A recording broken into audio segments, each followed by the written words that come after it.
Assalamualaikum warahmatullahi wabarakatuh.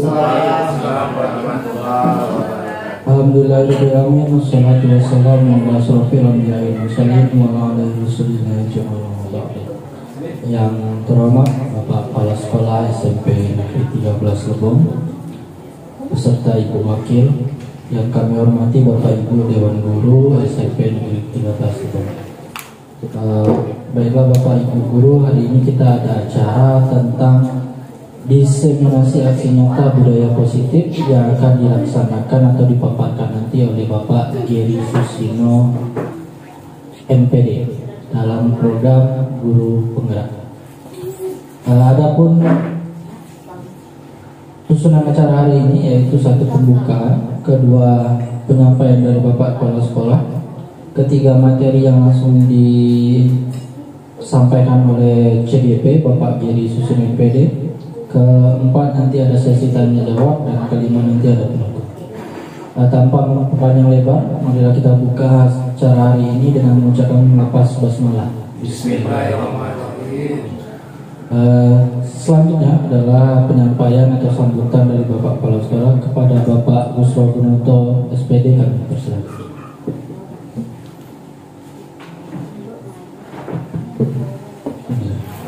Assalamualaikum warahmatullahi wabarakatuh.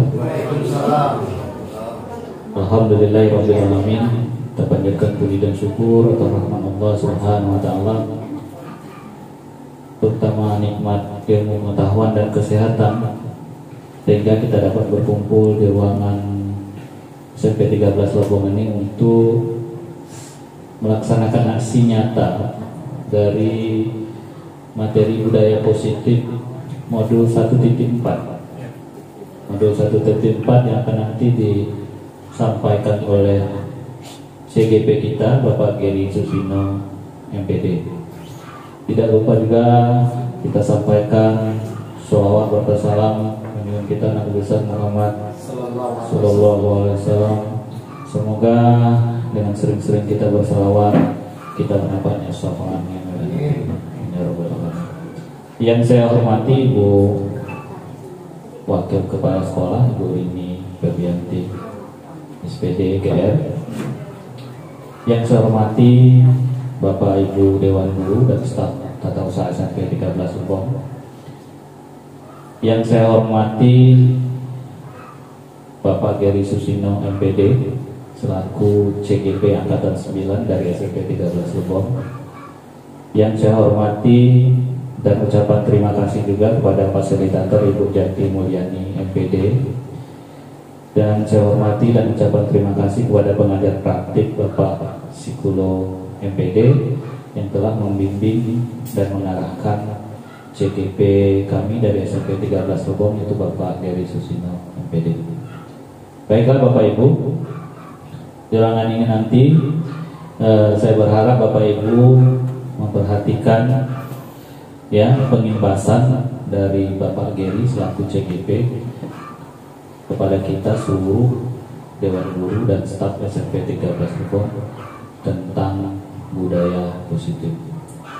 Nah, dalam hal ini juga budaya positif ini yang harus kita giatkan di sekolah.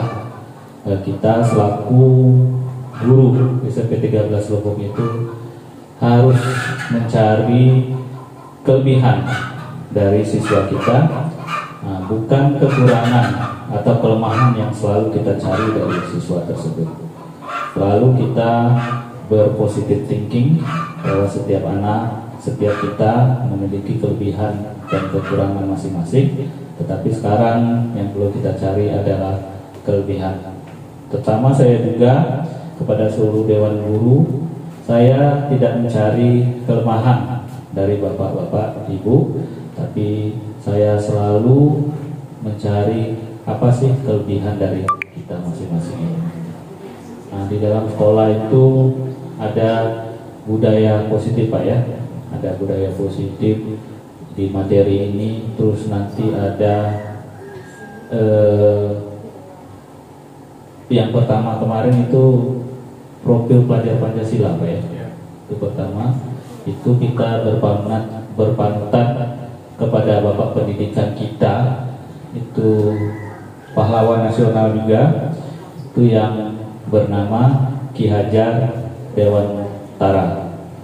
Nah, sebenarnya dalam kurikulum Merdeka sekarang itu sudah dilaksanakan sebelumnya itu sudah jauh dari pemikiran Ki Hajar Dewantara. Bagaimana kita bisa memperlakukan anak kita dengan baik dan kita memberi kebebasan kepada mereka untuk mencari atau menemukan jati diri dan kemampuan mereka, tapi di dalam panduan atau tatanan yang kita buat. Nah, yang perlu diingat Bapak Ibu, dalam kurikulum Merdeka ini bukan merdeka tidak mengajar, itu merdeka tidak belajar, tapi kita merdeka dalam menentukan cara kita mengajar, dan anak juga merdeka dalam menentukan pilihan-pilihan mereka dalam belajar. Saya minta Pak Geri nanti memaparkan pada kami budaya positif ini, karena saya juga sudah agak-agak lupa, hampir setahun sudah tidak menerima lagi, tidak membaca lagi. Mungkin nanti kita bisa membuka pikiran kita, menambah ilmu pengetahuan kita dari materi yang akan disampaikan oleh Bapak Geri Susuno, MPD. Nah, itulah Bapak Ibu yang dapat saya sampaikan. Terima kasih. Assalamualaikum warahmatullahi wabarakatuh.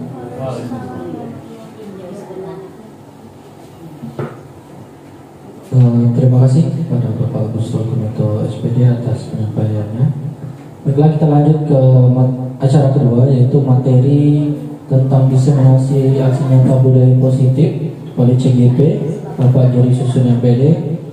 Kepada Bapak Geri Susuno MPD kami persilakan.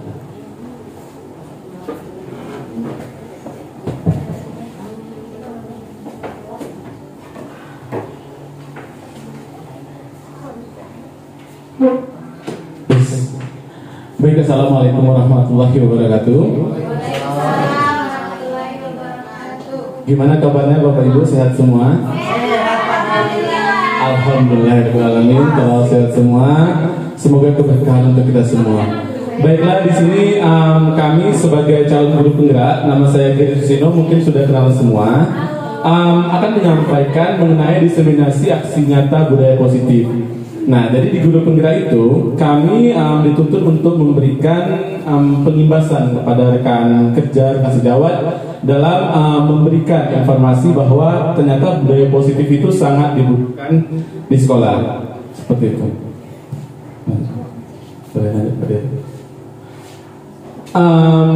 Hari ini kita akan menyampaikan beberapa materi. Yang pertama, perubahan paradigma belajar, yang mana kalau kita zaman dulu belajar itu kan berpusat kepada guru, jadi semua informasi itu dari guru ke siswa. Namun sekarang semenjak kurikulum Merdeka, kurikulum 2013, pusat pembelajaran berbeda, jadi berubah dari pusatnya dari guru menjadi berpusat pada siswa atau peserta didik.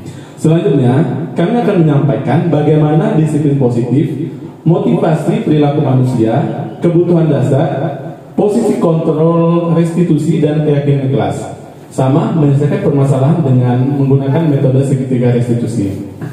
Boleh lanjut Pak Dery? Kita akan bahas sebelum masuk ke budaya positif. Di sini kita akan membahas perubahan paradigma pembelajaran. Ini tadi kan merujuk cara pembelajaran yang tradisional. Dalam artian semenjak ada kurikulum Merdeka, pusat pembelajaran ke siswa. Berarti di sini siswa yang ditekankan berperan aktif dalam memberikan pembelajaran atau materi. Jadi kita sebagai guru adalah menjembatani untuk menilai dan memilih potensi-potensi siswa untuk dikembangkan sesuai jalan atau jalurnya. Di sini mencakup pengakuan bahwa setiap siswa memiliki gaya belajar yang berbeda dan perlu diakomodasi. Bapak Ibu sekalian, maksud dari yang kami katakan, ternyata sebelum kita melakukan pembelajaran, kita juga harus mengasesmen. Asesmen dalam artian asesmen diagnostik yang menentukan gimana sebenarnya kondisi siswa kita. Jadi kita melakukan pemetaan terlebih dahulu. Jadi sebelum kita memulai pembelajaran awal semester, kita sudah tahu bahwa si A ini gaya belajarnya auditory atau suka mendengarkan suara, ada yang visual atau suka dengan video, atau juga dengan kinestetik atau suka gerak atau mereka aktif. Nah, jadi kita harus mengasesmen hal itu terlebih dahulu, baru kita memilah dan memilih untuk memberikan gimana setiap siswa menyesuaikan dengan gaya belajarnya masing-masing. Selanjutnya, fokusnya adalah pembelajaran bermakna, berbasis masalah, dan kemungkinan siswa untuk mengembangkan kritis dan kreativitas.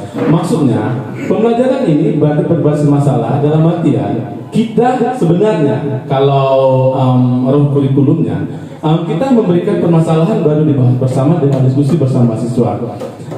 Kita mulai memberikan dan mulai mengarahkan sedikit demi sedikit, walaupun memang siswa kita sudah tahu semua, mungkin ada beberapa yang belum siap dengan perubahan ini. Selanjutnya Pak Dery, di sini kami akan membandingkan di mana teori stimulus dan respon dengan teori kontrol, perbedaan dan perbandingannya. Untuk yang pertama, seperti realitas kebutuhan kita sama. Ini kalau teori secara stimulus dan respon, berarti setiap manusia memiliki kebutuhan yang sama. Namun dalam teori kontrol yang terbaru, ternyata kebutuhan setiap individu itu ternyata berbeda. Berbeda kenapa?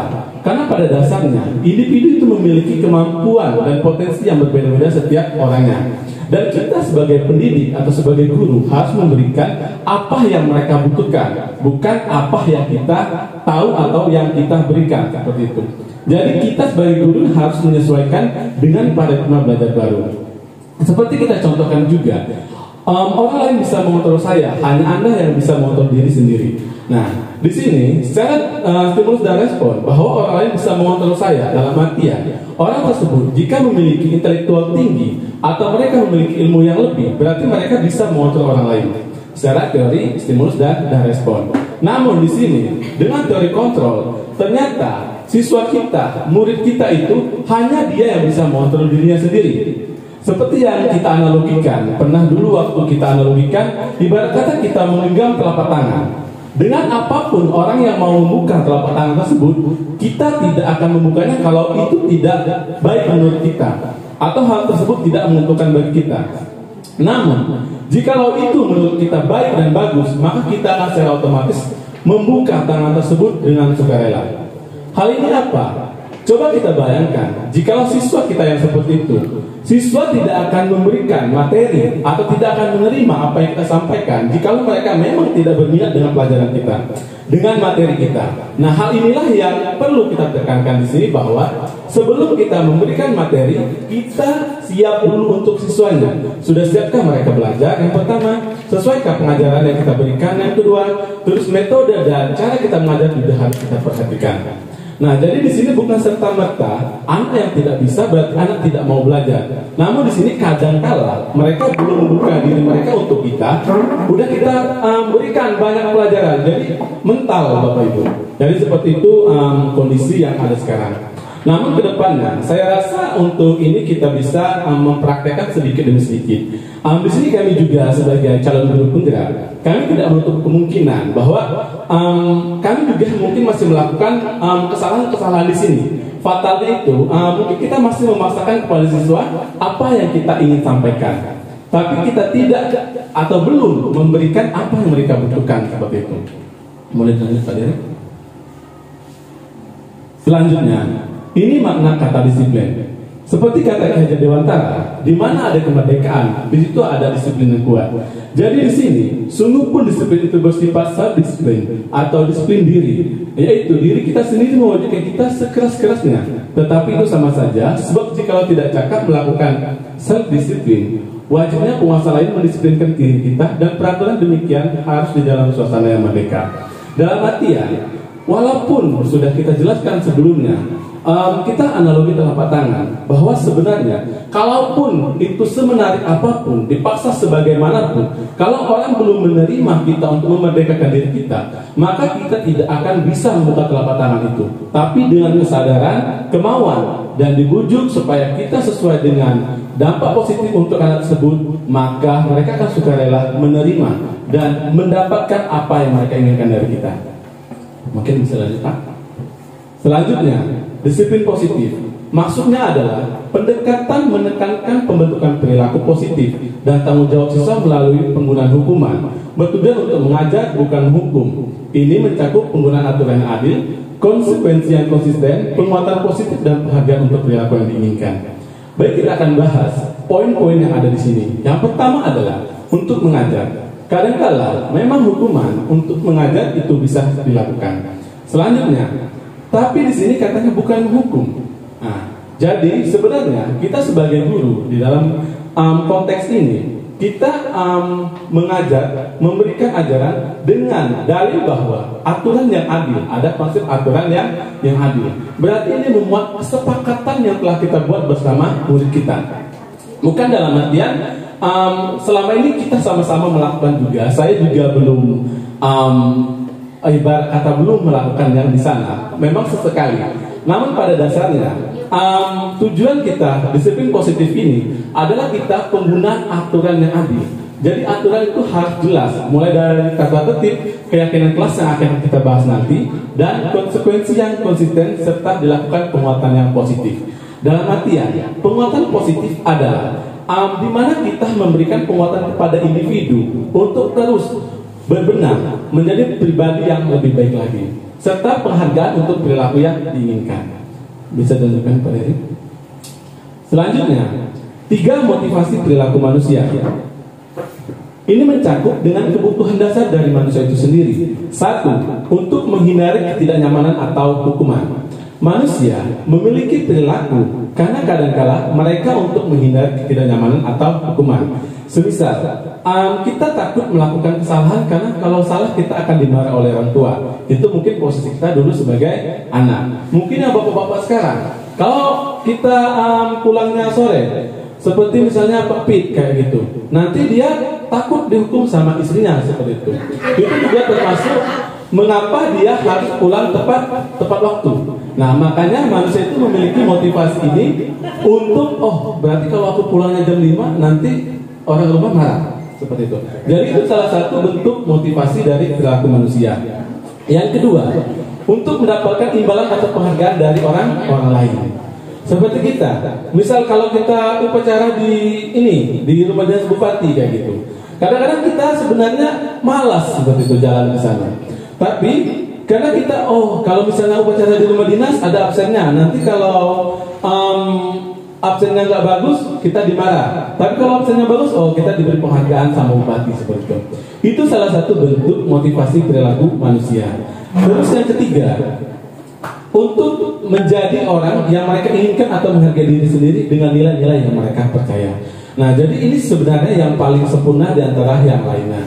Jadi mereka menginginkan diri sendiri dihargai dengan nilai-nilai yang mereka percaya.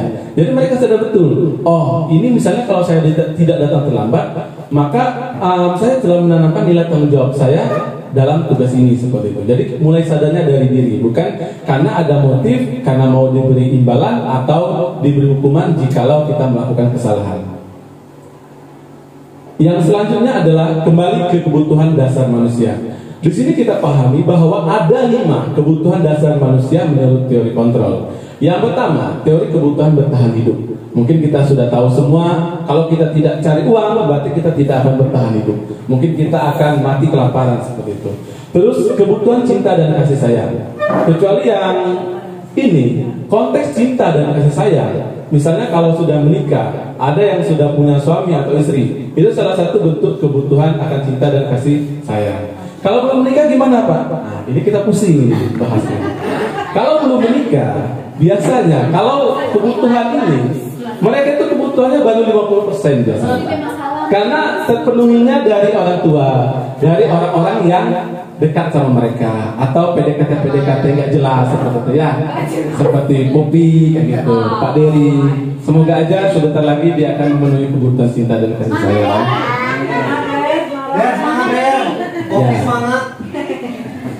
Selanjutnya adalah kebutuhan akan penguasaan. Jadi kalau teori kontrol, dia mengatakan bahwa ternyata manusia itu butuh pengakuan. Benar Ibu Sarah ya? Butuh pengakuan nggak? Nah, Ibu Sarah misalnya ini sekarang udah ngambil S2 kan? Udah mau MPD. Nah, jadi sebenarnya motif beliau mengambil MPD ini karena oh, itu Sarah udah MPD gitu. Keren, guru SMP 13 baes. Baes kan? Jadi kayak gitu. Duit banyak, kades pula kan, MPD pula. Itu kita dalam diri mereka, dalam diri kita juga kita butuh seperti itu Bapak Ibu.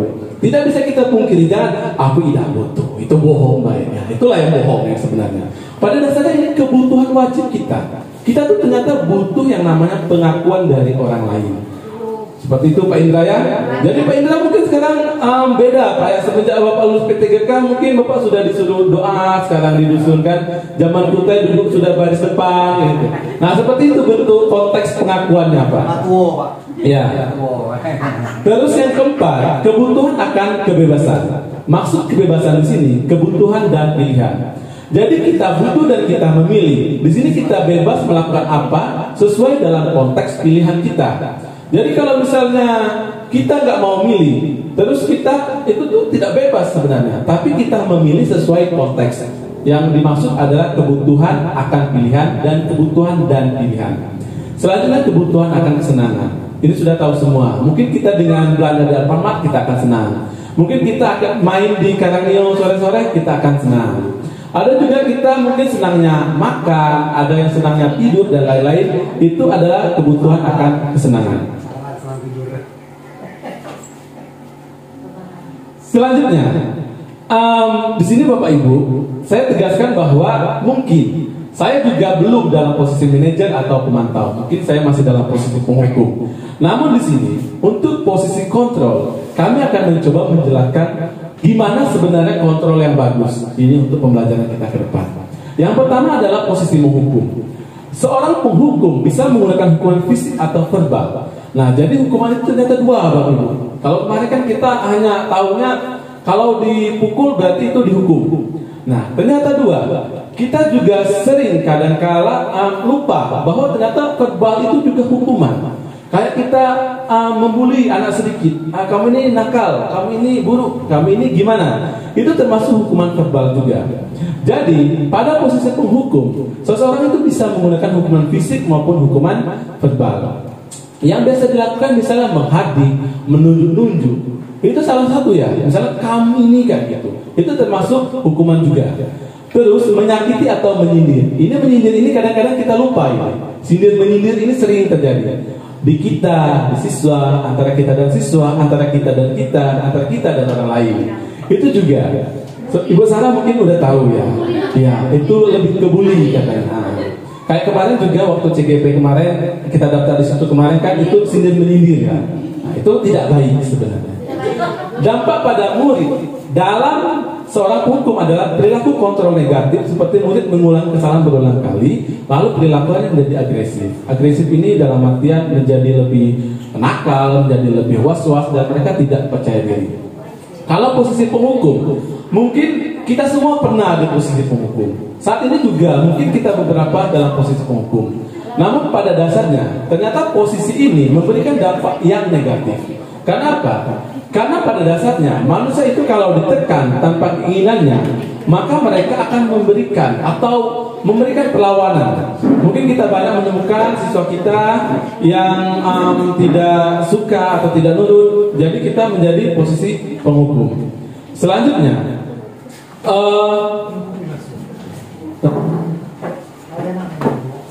posisi yang kedua adalah pembuat merasa bersalah.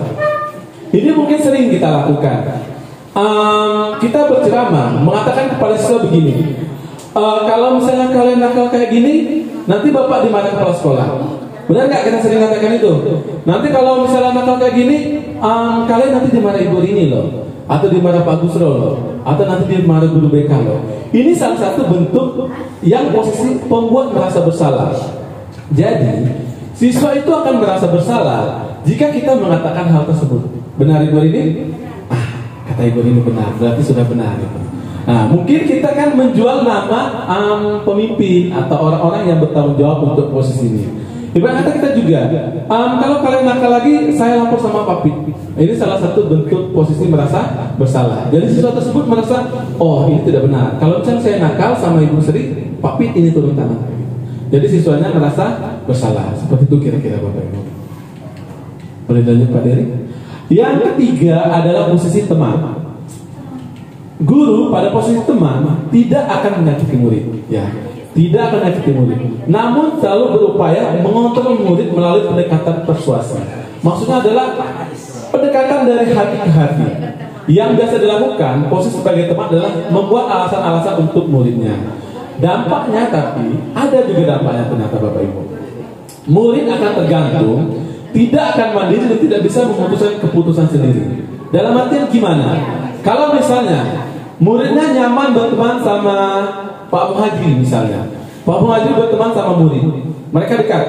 Jadi mereka akan nurut sama Pak Muhajir saja. Pada saat Pak Pit yang masuk, mereka nggak akan nurut sama Pak Pit karena mereka menganggap oh ini bukan bestie kita kayak gitu. Jadi kita harus melawan seperti itu. Nah, gitu juga keadaan siswa kita. Pada saat posisinya sebagai teman, enak di kitanya Pak Indra. Jadi kalau Bapak sudah berteman sama siswa, jadi siswa tersebut akan nurut sama kita aja, tapi sama guru lain tidak. Inilah salah satu dampak negatif sebagai posisi teman. Pada dasarnya, jadi mereka itu tidak akan mandiri. Jadi kalau misalnya dengan Pak Muhajir mereka diam, nurut, senyum puas, senyum nampak, dan semangat mengerjakan tugas, pada saat sama guru lain, oh tidak, ini berlaku untuk Pak Muhajir saja. Itulah dampak negatif sebagai posisi teman. Selanjutnya adalah posisi pemantau. Ini posisi yang kelima, yang keempat. Guru pada posisi ini biasanya selalu mengawasi atau memantau muridnya dengan berpatokan pada catatan atau kesepakatan yang sudah disetujui. Ingat, ini ada kata kesepakatan yang sudah disetujui. Jadi Bapak Ibu, sebelum kita masuk ke dalam materi selanjutnya, ada yang namanya kesepakatan kelas. Mungkin dari kita, saya aja belum, waktu sebelum mendapat materi ini belum menerapkan yang namanya kesepakatan kelas. Mungkin Bapak Ibu guru di sini sudah ada yang menerapkan beberapa. Seperti dalam pelajaran Bapak atau pelajaran Ibu, kita tidak boleh ribut, tidak boleh keluar masuk. Secara tidak sadar kita sudah membuat kesepakatan kelas. Namun kita belum mempatenkan kesepakatan itu di kelas atau bersama siswa.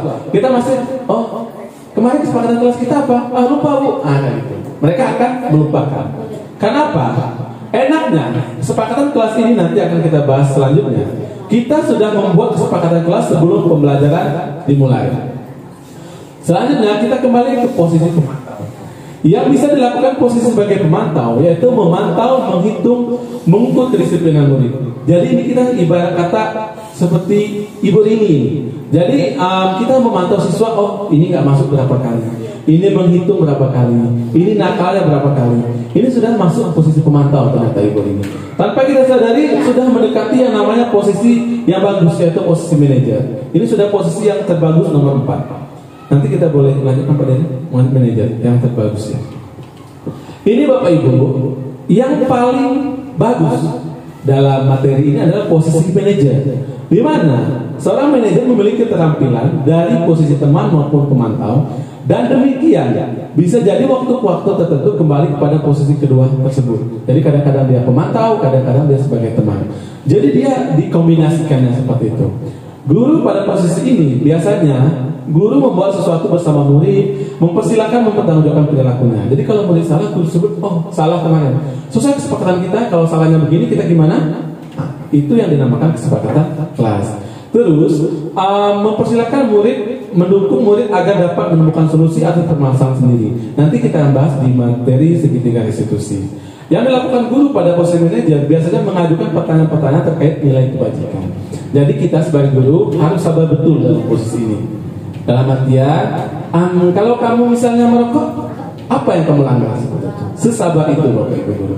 Jadi mungkin kita pernah di posisi manajer, namun kita kembali lagi ke posisi penghukum dan kita lompat-lompat kayak gitu. Karena memang untuk posisi ini sungguh begitu sulit. Ibarat kata guru dengan penuh senyum, tanpa dendam, tanpa menghukum, tanpa menghadik, dan mereka menanyakan betul apa yang menjadi permasalahan siswa, sampai mereka menemukan solusi bersama siswa. Itu sangat-sangat sempurna seperti itu. Nah, jadi sebenarnya dalam materi ini yang perlu kita tanamkan adalah gimana cara kita menjadi posisi manajer secepat mungkin. Jadi merubah dan memberikan kebiasaan bahwa posisi manajer itu menjadi lebih bagus. Boleh lanjut Pak Diri? Nah, dari kelima posisi di atas, apabila kita menginginkan murid ke depan menjadi manusia merdeka, mandiri dan bertanggung jawab, serta tumbuh motivasi intrinsik dalam diri mereka, maka kita perlu melakukan restitusi yang dapat mengarahkan menjadikan murid kita sebagai manajer bagi dirinya sendiri.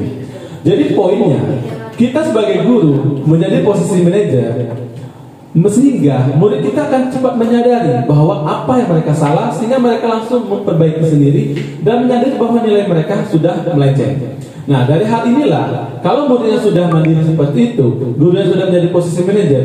Nah, inilah tujuan dari kurikulum ini, yang mana kita sudah bisa menemukan motivasi dalam diri sendiri. Murid misalnya motivasi dalam diri sendiri. Oh, kalau aku terlambat, ini bukan tanggung jawab aku sebagai murid. Guru juga, kalau misalnya saya terlambat, oh ini bukan tanggung jawab sebagai guru. Jadi guru dan jadi murid sama-sama disiplinnya, sama-sama menerapkan budaya positifnya. Mungkin itu yang menjadi konteks perubahan. Terus di sini kita akan bertanya, sebenarnya kita sekarang di posisi mana seperti itu? Bapak Ibu, di sini karena ini kan tadi ada 5 posisi. Kami mencoba menanyai satu-satu ya, boleh ya. Kalau Pak Ruli biasanya Pak Ruli posisi apa Pak? Ada 5. Posisi apa Pak? Manajer. Sudah bagus sekali ya. Tepuk tangan untuk Pak Ruli yang sudah di posisi manajer.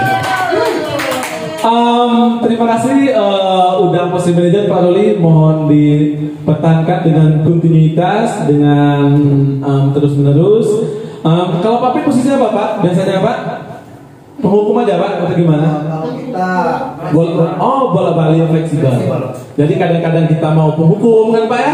Kadang-kadang kita posisi pemantau atau maupun manajer. Sesuai di situ. Kalau Pak Indra teman Pak? Posisi teman Pak? Oh iya Pak. Iya Pak, jadi posisi teman yang memang sangat memberikan impact positif sama-sama kita Pak ya. Terus, boleh lanjut Pak Diri? Ya, lanjut Pak. Oke. Di sini nanti kita kalau misalnya untuk materi lanjutan Bapak Ibu, karena memang kita sudah semester akhir ya, hampir berakhir, tinggal sebulan 2 bulan lagi. Sebenarnya tidak menutup kemungkinan kita harus membuat keyakinan kelas terlebih dahulu. Nanti untuk konteks keyakinan kelas, kita akan sama-sama berkolaborasi di sini lagi, karena ini memang membutuhkan materi. Ini kami akan menjelaskan secara singkat aja. Yang pertama, sebelum kita pembelajaran, berarti kita juga wajib membuat yang namanya keyakinan kelas. Apa itu keyakinan kelas? Jadi, ternyata peraturan itu diturunkan menjadi keyakinan kelas. Sebelumnya kan ada kita buat peraturan tidak boleh terlambat seperti itu. Ternyata dalam keyakinan kelas kita harus dirubah Bapak Ibu. Jangan kata negatif yang dimunculkan, tidak boleh terlambat. Dan kita sering kan, jadi Bapak Ibu guru tidak boleh terlambat 5 menit apa? Nah, itu harus dibuat kata positif. Apa kata positifnya? Datang tepat waktu. Nah, jadi dalam membuat keyakinan kelas, nanti kita memakai kata-kata yang positif. Jadi datang tepat waktu, mengerjakan tugas dengan penuh tanggung jawab, seperti itu. Kelas tenang, bukan jangan ribut, tapi kelas tenang dan nyaman, seperti itu. Katanya diganti menjadi kata positif. Nah, jadi itulah mengapa kita menanamkan budaya positif di kelas. Mulai dari membuat keyakinan kelas sampai dengan kita menyepakati keyakinan kelas dengan siswa kita. Seperti itu Bapak Ibu. Nah, jadi pada saat kita awal semester nanti, kita akan mendefinisi lagi gimana kita membuat keyakinan kelas sama murid-murid kita. Yang pertama, turunannya adalah keyakinan sekolah terlebih dahulu. Peraturan dari visi misi kita membuat keyakinan sekolah diturunkan menjadi keyakinan kelas. Kami sudah mendapatkan materi kemarin. Kalau kita guru mapel, misalnya Pak Pit ya, guru mapel. Nah, jadi Pak Pit bisa membuat setiap kelas itu membuat keyakinan kelas masing-masing. Ini sesuai kesepakatan. Jadi, apa bedanya keyakinan kelas dengan peraturan? Nah, jadi ternyata peraturan ini kalau kita yang buat sendiri, misalnya saya buat datang tepat waktu, jangan ribut dan lain-lain, itu adalah peraturan. Kalau keyakinan kita menyepakati. Poinnya adalah semua orang dalam diskusi menyepakati keyakinan itu. Jadi kalau sepakat berarti menerima konsekuensi jika keyakinan tidak dilaksanakan. Jadi ibarat kata bukan lagi hukuman Bapak Ibu namanya, tapi konsekuensi. Karena mereka tidak menerapkan atau tidak sesuai dengan kesepakatan kelas, dengan keyakinan kelas dan nilai-nilai kebajikan yang disepakati bersama. Jadi biasanya kita membuat keyakinan kelas pada saat awal pembelajaran. Gitu. Selanjutnya, pembuat keyakinan kelas. Di sini berikut cara-caranya. Yang pertama, membuat keyakinan terlebih dahulu. Keyakinan kelas hendaknya bersifat abstrak atau umum, yang luas. Jadi kalau detail itu menjadi turunan. Misalnya, jangan terlambat. Kita akan ubah menjadi kalimat positif. Datang tepat waktu. Tepat waktu gimana? Sesuai dengan jadwal yang telah ditentukan. Apalagi kita guru mapel.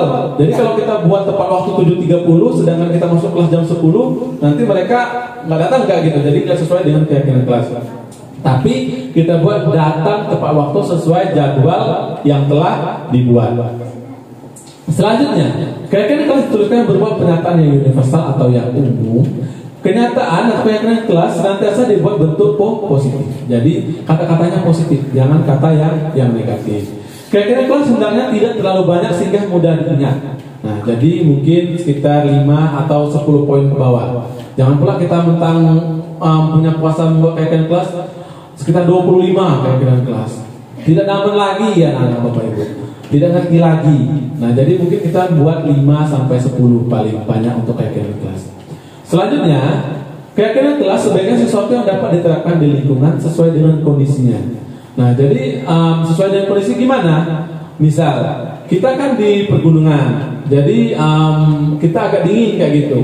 Mungkin beberapa kita, saya juga, saya sadari betul. Saya nggak suka kadang-kadang lihat siswa pakai hoodie itu, Pak.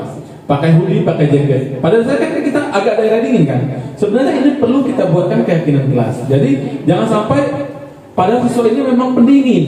Kita nggak suruh pakai hoodie, mengasan orang nanti. Nah, seperti Ibu Sri ya, contohnya pakai alma mater. Ini masuk dalam keyakinan kelas ini.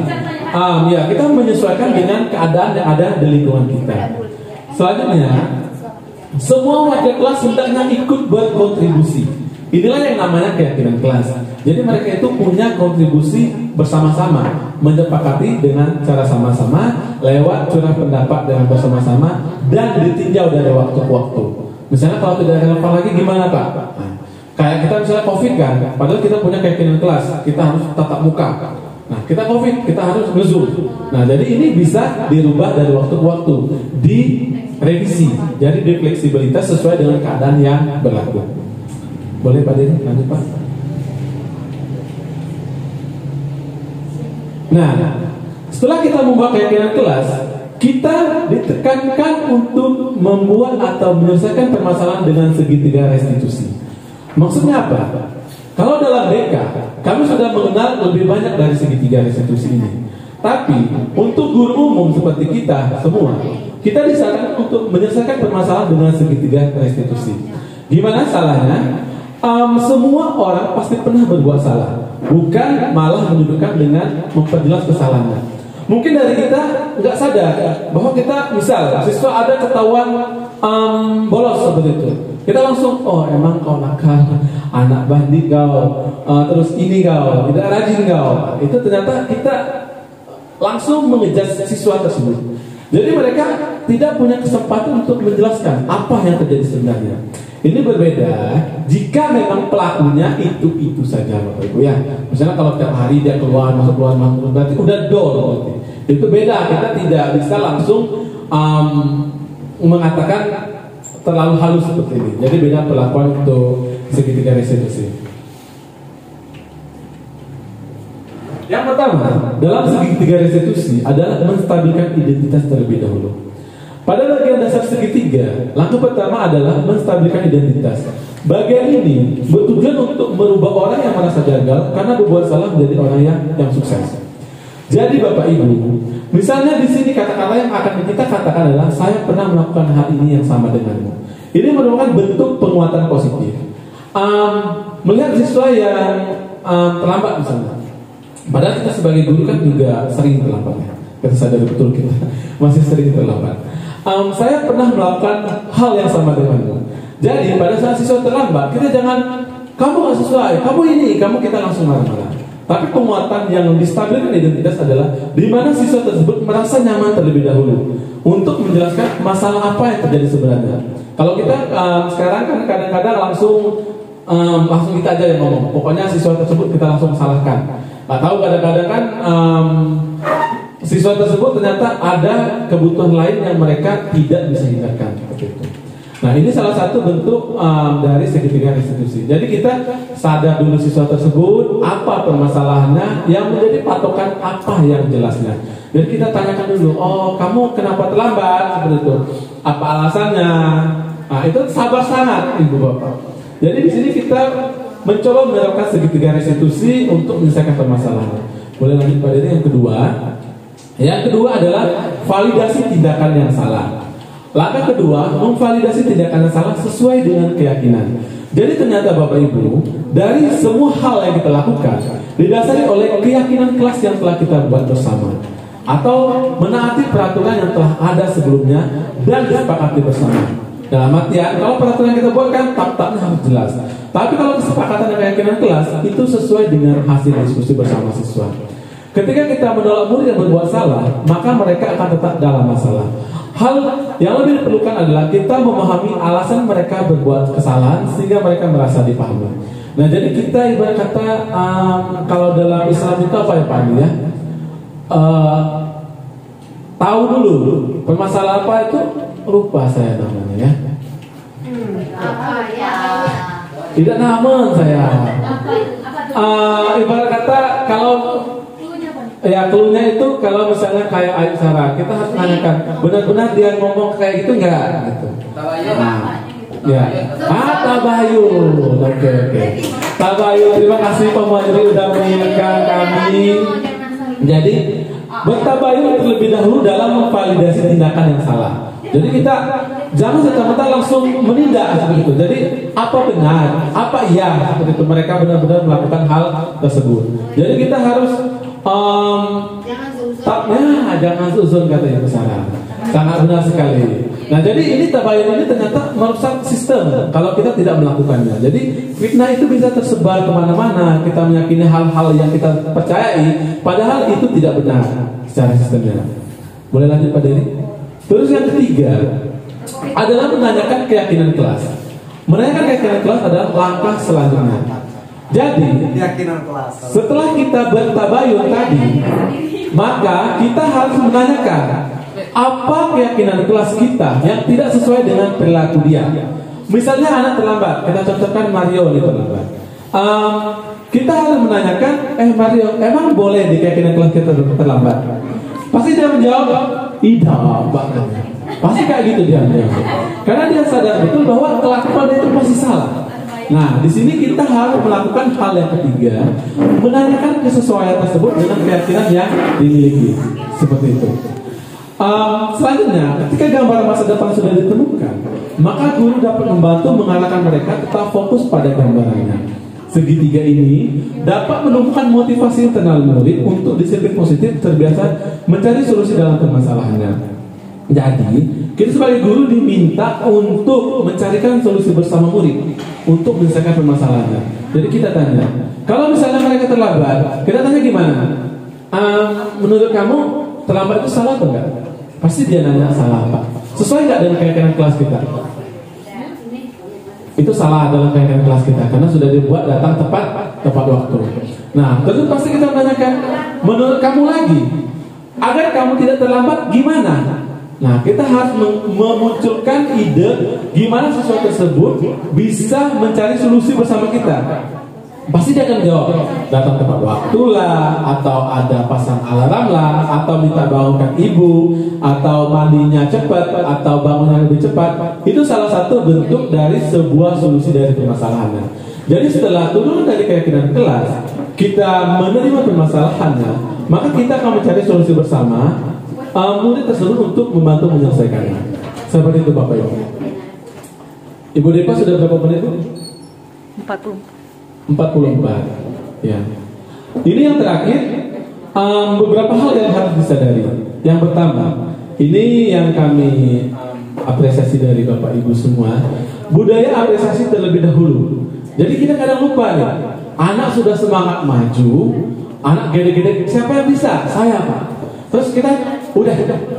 Kan kita kadang miss kan, oh saya lupa memuji ternyata.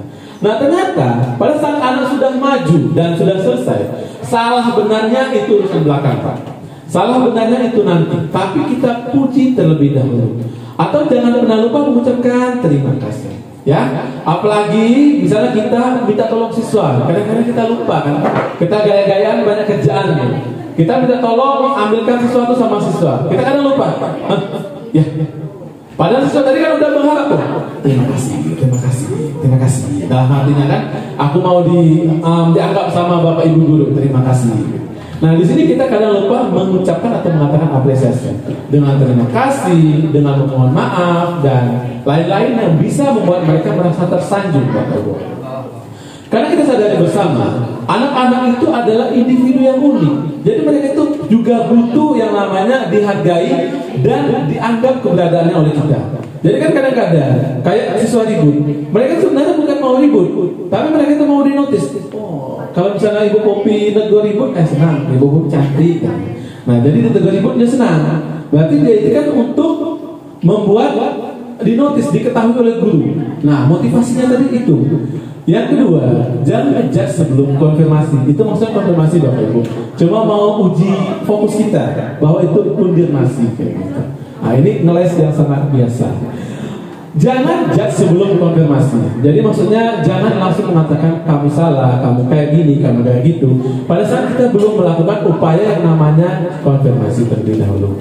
Terus yang ketiga, usahakan bertanya detail sebelum permasalahan berlanjut. Jadi tanyakan dulu, kamu perginya sama siapa, bolosnya gimana, jam berapa, apa yang kamu lakukan saat bolos, terus siapa aja yang lihat, kamu foto atau enggak, kamu upload atau enggak. Jadi detail ya. Jadi kalau detail, biasanya kebohongan itu akan terungkap. Karena apa? Siswa tersebut bohongnya itu di 3 kata pertama dan 3 tindakan pertama. Jadi mereka itu biasanya bohong. Pertama, aku tidak merokok Pak. Yang kedua, aku di sana baik-baik saja Pak. Yang ketiga, aku di sana cuma ke sungai. Dan yang keempat, kalau pertanyaan kita ubah lagi, yakin kamu akan merokok, dia akan linglung. Kenapa? Ternyata siswa tersebut tingkat fokusnya itu hanya di 3 pertanyaan dan pernyataan yang kita terapkan. Karena mereka masih terbatas, jadi ngelesnya itu belum terstruktur. Apalagi kita guru kan, kita udah lebih besar, mana dia kayak ditekan gitu. Jadi mereka itu 3 aja, yang keempat itu mereka udah lost, udah tahu mereka itu salah atau bohong. Yang selanjutnya, agenda perubahan yang kita mau usung adalah berusaha menjadi posisi kontrol dulu ke manajer atau pemantau. Jadi usaha kita gimana biar kita menjadi posisi manajer secepatnya. Kalau tidak secepatnya apa? Sebisanya. Kalau belum sebisanya apa? Mengurangi posisi yang lain yang kurang berarti atau masih level 1 dan level 2. Jadi kita kalau tidak pemantau kita ke manajer. Selanjutnya, melakukan usaha segitiga restitusi. Jadi, konteksnya adalah kita melakukan restitusi ini untuk menangkap permasalahan. Mulai dari identifikasi permasalahan, terus menstabilkan identitasnya, terus mendalam permasalahan dan lanjut mencari solusi bersama. Itu dari konteks restitusi.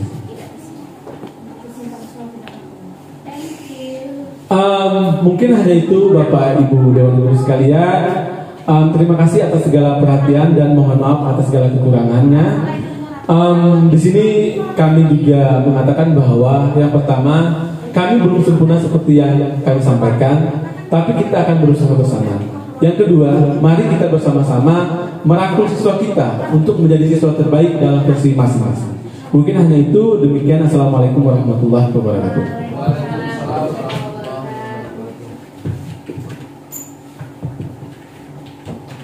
Baiklah, terima kasih kepada Bapak Giri Susun MPD atas materi yang disampaikan hari ini. Untuk memperdalam materi yang disampaikan tadi, kita akan buka sesi tanya jawab Bapak Ibu. Ini 3 pertanyaan dulu. Silahkan Bapak Ibu yang ingin bertanya, kita tampung dulu 3 pertanyaan baru kita jawab oleh Bapak Giri Susun nanti. Pertanyaan pertama, silahkan Bapak Ibu, siapa yang mau? Dapat bonus gorengan 1 nanti Pak. Setiap pertanyaan dapat bonus 1 gorengan. Silakan Pak Pitra.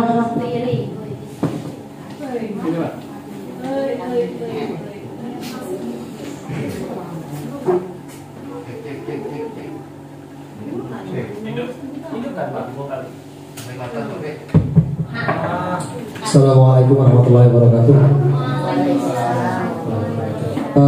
Terima kasih pada Pak Giri Susilo sudah menggambarkan secara gamblang dari A sampai Z.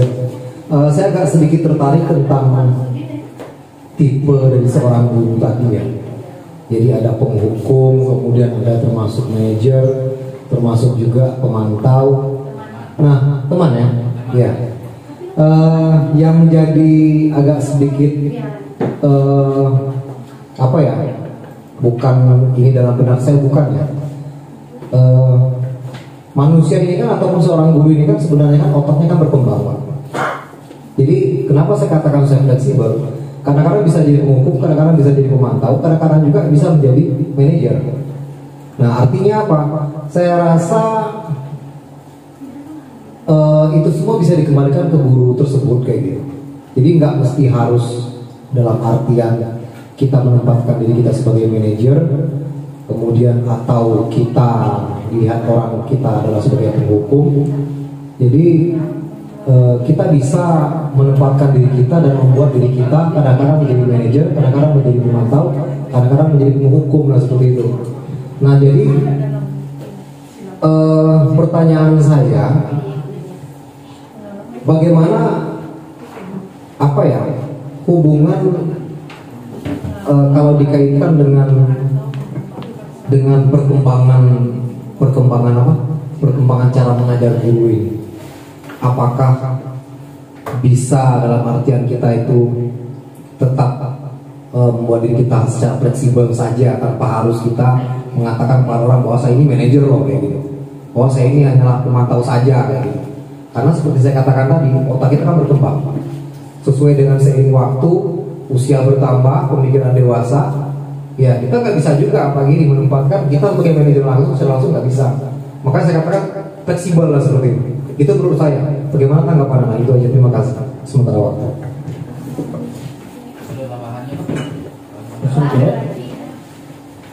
Tampung dulu jawab. Ada lagi Bapak? Masih jawab saja. Bapak Indra, tanya kedua. Minum dulu Pak, minum. Bapak di mana posisinya Bapak? Dulu merah. Dulu aja Pak. Jangan jungkit Pak. Assalamualaikum warahmatullahi wabarakatuh. Coba belajar bicara Pak.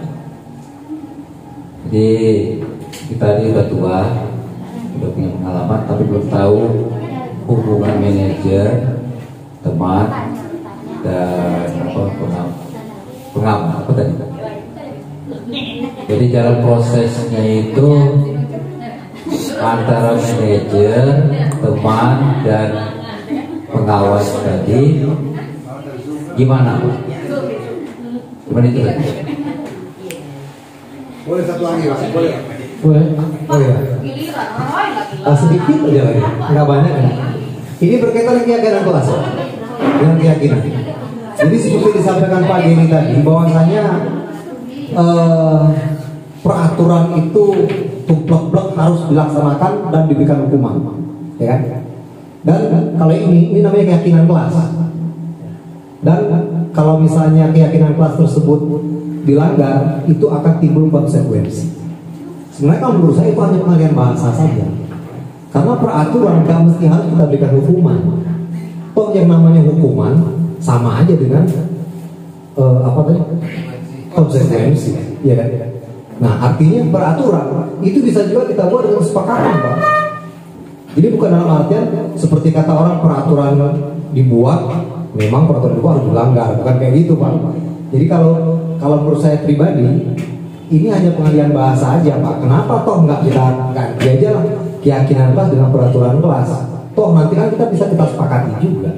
Nanya sama siswa, gimana anak-anak, bisa nggak kita sepakati ini, datang tidak terlambat, kan seperti itu. Andai kata misalnya ada yang tidak mematuhi, kita berikan konsekuensi, bukan hukuman, tapi namanya tetap peraturan gitu, bukan keyakinan. Karena keyakinan itu kan ditimbulkan dari hati masing-masing, ya kan? Toh peraturan juga bisa. Artinya kalau menurut saya redaksi aja sebenarnya, itu aja. Bagaimana menurut tanggapan Anda, Pak? Apakah bisa kita ganti aja keyakinan dengan peraturan seperti itu, ya kan? Konsekuensinya ada, sama aja. Peraturan bisa kita buat bersama-sama dengan menyepakati, gitu kan? Itu aja. Terima kasih. Pertanyaan selanjutnya, Ibu Popi.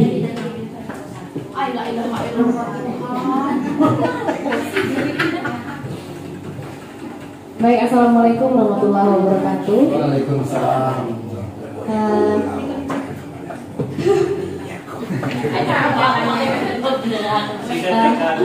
Ketika pacaran dalam mobil kan, ketika sudah menikah,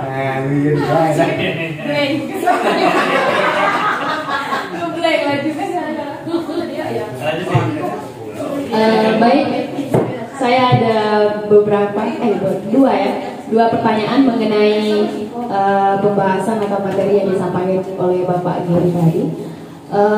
Mengenai posisi kontrol tadi itu ada 5 yang saya mau tanyakan di sini.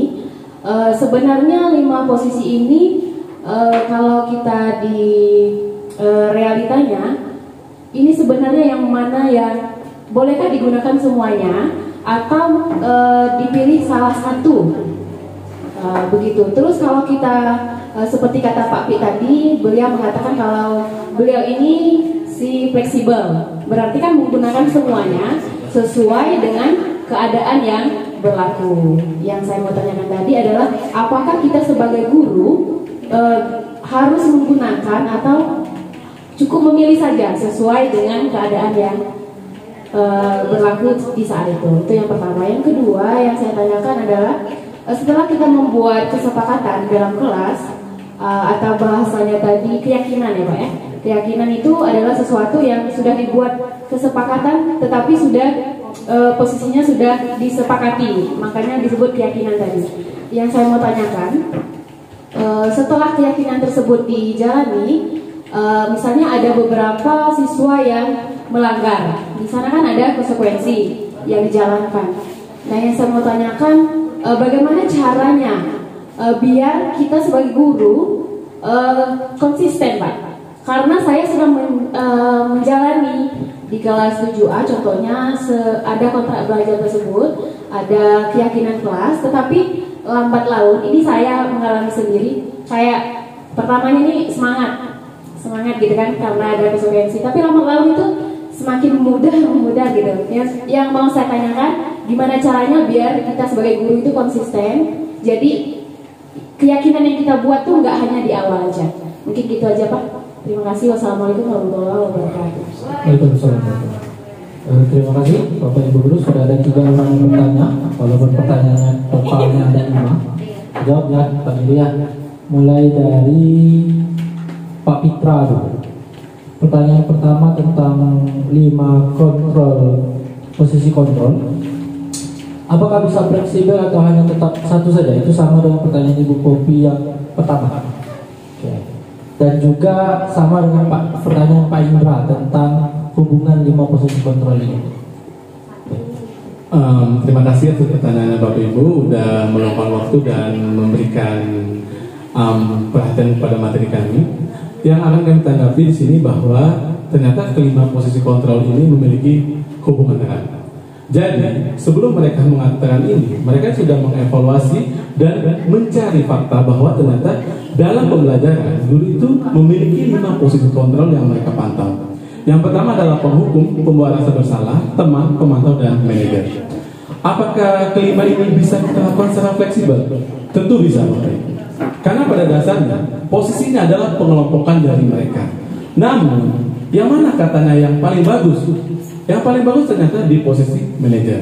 Karena apa? Karena manajer ini kita itu bukan menghakimi, tapi kita memberikan yang namanya mengajak, memberikan kesadaran dalam diri individu tersebut untuk berubah. Jadi mengapa manajer paling bagus? Karena kita kalau sudah posisi manajer Bapak Ibu, kita tidak perlu mengeluarkan urat dalam sini, mengeluarkan tinju kayak gini, atau hal-hal yang mengancam siswa. Karena mereka, oh misalnya kalau saya salah dalam pelajaran Ibu Popi, ini konsekuensinya apa? Kayak gitu, udah disepakati. Nah jadi mereka udah sadar bahwa misalnya dalam pelajaran Popi tidak boleh terlambat, ujian harus ikut seperti itu. Nah itu salah satu bentuk yang mana kalau mereka sudah menumbuhkan yang namanya sikap individu mereka, kesadaran dalam diri. Selanjutnya pertanyaan, Pak, gimana kalau misalnya saya itu bolak-balik, kadang-kadang saya penghukum Pak, kadang-kadang saya jadi manajer Pak, kadang-kadang saya jadi pemantau. Itu adalah lumrahnya. Jadi itu normalnya kita, loncat-loncat Bapak Ibu. Tapi mengapa di sini dikatakan bahwa 5 posisi kontrol? Karena pada dasarnya kita itu bisa loncat-loncat dan disesuaikan dengan keadaan. Tapi mengapa posisi penghukum katanya menjadi posisi yang paling tidak bagus? Karena apa? Karena penghukum kita langsung tap-tap. Apa beda hukuman dengan kesepakatan? Ternyata hukuman itu adalah kita langsung spontan. Misalnya, siswa terlambat, udah Ustaz kau 6 kali. Kau lari keliling lapangan. Kau terlambat apa? Kau keluar, jangan masuk. Dia bolos apa? Kau jangan masuk sini lagi. Berarti itu apa? Kita tidak mengidentifikasi permasalahan terlebih dahulu, tapi kita langsung memberikan hukuman. Itulah yang namanya hukuman. Kata Pak Pit tadi, redaksi, hukuman sama konsekuensi sama aja, kan sama-sama dihukum. Bedanya adalah hukuman adalah spontan Bapak Ibu. Jadi kita tidak punya kesepakatan apa-apa. Ternyata siswa yang tidak ikut pelajaran kita, udah kamu keluar aja, nggak usah ikut lagi. Itu adalah hukuman. Terus kita langsung ngejudge, oh kamu nakal, emang kamu ini. Itu adalah hukuman secara verbal. Apa bedanya dengan konsekuensi? Kalau kita sudah punya keyakinan kelas, maka kita juga membuat konsekuensi. Tadi saya juga lupa menjelaskan. Misal, siswa tidak tepat waktu, kita harus tahu konsekuensi juga. Kita harus buat bersama. Jika seandainya kalian tidak tepat waktu nanti, apa konsekuensinya? Kita udah tanya sama anak. Nah jadi kalau anak misalnya, ini Bu, kami bersihkan WC Bu, kalau nggak tepat waktu. Oke. Bersihkan WC gimana anak? Setuju? Setuju Bu. Kan mereka semangat kalau buat keyakinan kelas. Jadi mereka itu yang dibutuhkan adalah diskusi bersama. Oke, mereka terlambat. Jadi kita langsung buka. Oke, keyakinan kelas kita terlambat nomor berapa anak-anak? Nomor 5. Oke, nomor 5 apa? Kalau terlambat mereka bersihkan WC. Gimana? Kamu kan udah terlambat. Apa konsekuensinya? Bersihkan WC, Pak, sesuai dengan yang kemarin. Itu bedanya keyakinan kelas sama hukuman. Itu konteks ya Bapak Ibu. Jadi mengapa ternyata keyakinan kelas itu berbeda dengan hukuman Pak Pit. Terus boleh selanjutnya pertanyaan Pak Den. Oke, pertanyaan selanjutnya itu tentang keyakinan kelas tadi sudah tentang redaksi. Kalau tidak dilaksanakan maka ada konsekuensi. Kenapa tidak keyakinan kelas itu diganti katanya jadi peraturan kelas saja? Itu dari Pak Pitra. Terus yang pertanyaan kedua dari Ibu Popi tentang keyakinan kelas itu, bagaimana cara sebagai seorang guru itu konsisten melaksanakan keyakinan kelasnya, bukan hanya cuma di awal saja. Mungkin sama juga pemikiran saya dengan Ibu Popi dalam artian, mengapa kita ini kalau awal itu kayak hangat-hangat, kayak gitu. Kita kalau awal itu semangat sekali. Kalau sudah kayak, ya, terserah. Orang bukan anak kami. Kayak gitu ya. Jadi pada dasarnya Bapak Ibu, mengapa kita tidak semangat? Yang pertama, keyakinan kelas kadang kita lupakan. Ya, mungkin Ibu Popi sudah ada peraturannya Ibu Popi, tapi belum dicatat sama siswa sama-sama. Satu, apa sudah dicatat masing-masing.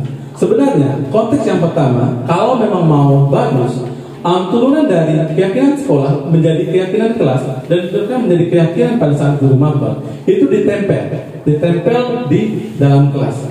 Nah, jadi kalau misalnya pun seandainya keyakinan kelas kita berbeda sama keyakinan pada saat kita mengajar di mata pelajaran, maka itu dibuat di tempat lain. Jadi pertamanya Konteks yang paling sempurna adalah kita punya keyakinan sekolah diturunkan menjadi keyakinan kelas oleh wali kelas, dan itu bisa ditambah atau dikoreksi oleh guru mata pelajaran itu sendiri. Misalnya sama jam Andri, anak-anak harus mengaji sebelum pembelajaran misalnya. Jadi mereka punya peraturan sendiri sama jam Andri.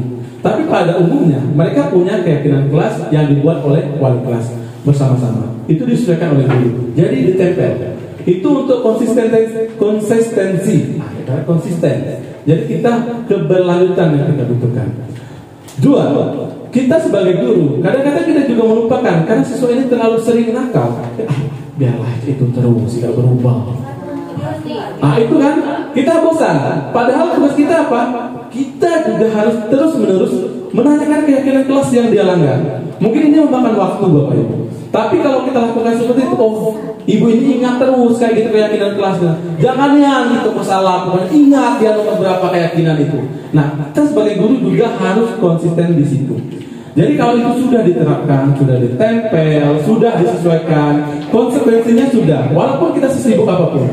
Misal, konsekuensi terlambat adalah mereka bersikap reseh kayak tadi. Jadi kita harus tunggu siswa itu bersikap reseh juga.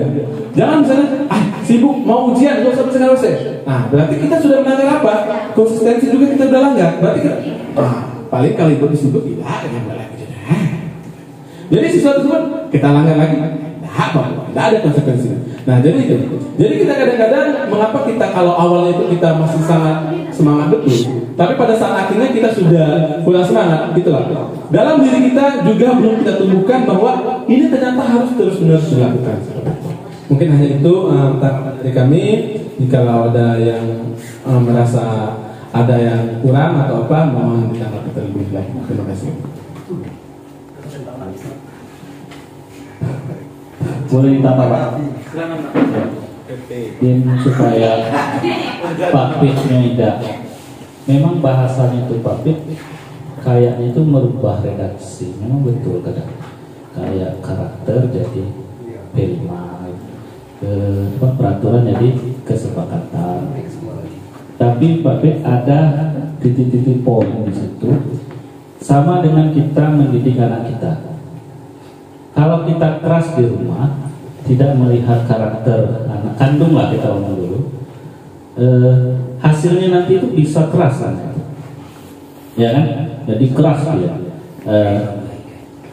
Karena anak di sekolah itu maunya pemerintah itu tidak ada kata-kata yang negatif.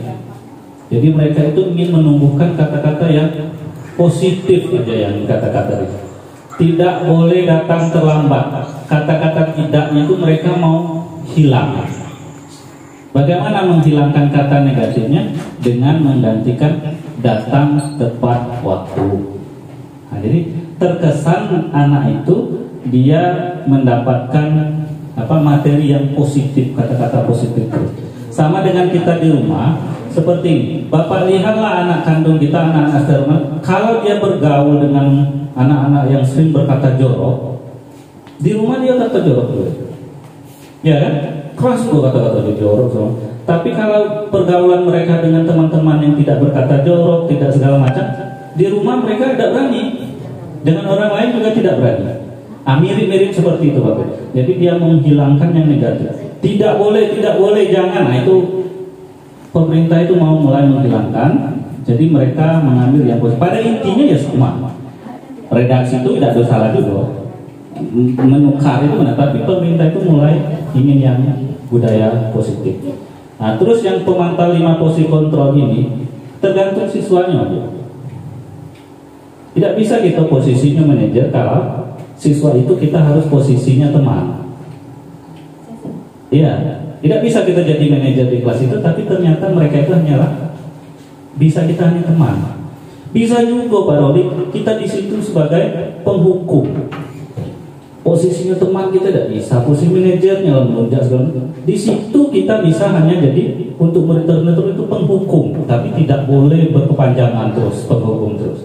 Dia harus kita ajak menjadi terus meningkat, bisa-bisa nanti kita tidak penghukum lagi Pak Gere. Dia anak ini misalnya si Sony ini, kita bisa posisi sebagai manajer nanti. Mudah-mudahan kan seperti itu. Contoh, ini pengalaman hidup Bapak Ibu. Anak saya itu 2, Itulah saya sampai ngajar anak-anak sampai kita belajar ilmu ini. Mungkin anak bapak ibu juga jauh sekali. Gitu. Maksudnya jauh sekali itu. Yang satu ini matematika, woy. Ampun saya tua. Yang kecil ini matematikanya kuat. Yang besar hafalannya bagus. Nah, tapi dia tidak mau dijatuhkan. Jadi kami di rumah itu tidak bisa kita apa bintang aku kasih, tidak berani kami. Nah, jadi kami mulai bujuk. Seperti itulah kita menghadapi murid di kelas. Yang satu ini dia suka TP, tebar pesona terus, ya kan? Tidak bisa kita nutupi dulu, biarlah. Yang penting dia semangat dulu belajar. Yang satu ini dia mau dipuji terus. Puji kata Pak Geri, jangan tidak dipuji. Ada siswa kita, Pak, biar saya bersihkan ruangan, Pak. Nah, dia nak dengar ucapan dari kita tuh, Bu. Makasih nak, gue hebat kau nak. Dia tidak itu tiap hari ke sekolah. Tapi kita lah cemberut, punya dia, baik, sudah punya dia. Lesu ya tadi, lesu itu. Nah dia misalnya kita bersih, bodoh, kali-kali poak capek SMP. Dia nak ngapa blank, ya kan? Nah itu harus pelan-pelan gitu. Karena di rumah tidak diajari budaya positif sama orang tuanya. Lo ngomong-ngomong, lo cawumai sudah, lo bele-bele, cabele sudah. Lo miling dana serah, lo merokok bagi itu ajaran. Jadi posisi apa? Ya sedikit ya misalnya. Dulu kata orang kertas putih, bukan kertas putih anak kita. Dia sudah ada bakatnya situ, sudah ada potensi situ. Kita kalah dengan pengaruh lingkungan ini. Kita cuma dari jam 7:30 sampai jam 1 lah, 6 jam. Mereka di rumah tuh Pak 18 jam. Kalah kita dalam penebalan ini. Nah itu harus hati-hati. Nah terus Bapak Guru, sisi positif ini kemarin kita tidak tahu atau sudah tahu kita dapat pencerahan kembali. Mudah-mudahan nanti Bu ini kita rutin gitu. Insya Allah nanti paling tidak sebelum murid kita siap, kita guru siap dulu. Saya ucapkan terima kasih Bapak Ibu sudah semangat mengikuti CGP, sudah semangat juga ada yang S2 itu kan, mau S2. Mudah-mudahan nanti kita di sini CGP bisa dapat semua, S2 bisa selesai, kemampuan kita meningkat, otomatis nanti berpengaruh di dalam kelas. Saya yakin Pak Geri setelah ikut CGP ini gayanya dalam kelas dia agak berbeda. Iya kan Pak? Mulai berubah kan? Mulai berubah dia. Nah, mulai seperti itu juga nanti Bapak Ibu. Karena ada 6 bulan kita akan dididik di situ. Insya Allah kita lulus semua. Yang belum ikut mungkin bisa ikut di angkatan selanjutnya. Terima kasih. Assalamualaikum warahmatullahi wabarakatuh. Mungkin itu saja Bapak Ibu untuk kegiatan hari ini. Kita akan bertemu di kegiatan selanjutnya. Saya akhiri. Wabillahi taufiq wal hidayah. Wassalamualaikum warahmatullahi wabarakatuh. Waalaikumsalam warahmatullahi wabarakatuh. Pak.